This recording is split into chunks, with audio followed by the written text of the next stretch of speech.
ایک بات اپنے ذہن میں رکھ لیں، حلال رزق جو ہے نا وہ کمانا آسان ہے، وہ بہت مشکل ہے، کیونکہ حلال کھانے کے لیے حلال پہ چلنا پڑتا ہے، اور حلال پہ ہم سب نہیں چلتے،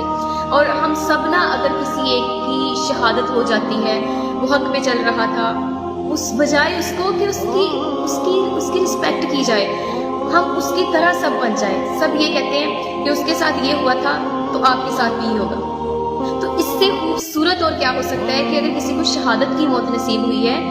تو ہمیں بھی شہادت نصیب ہوگی۔ دیکھیں، جو زندگی اور موت میرے پروردگار نے لکھ دی ہے نا،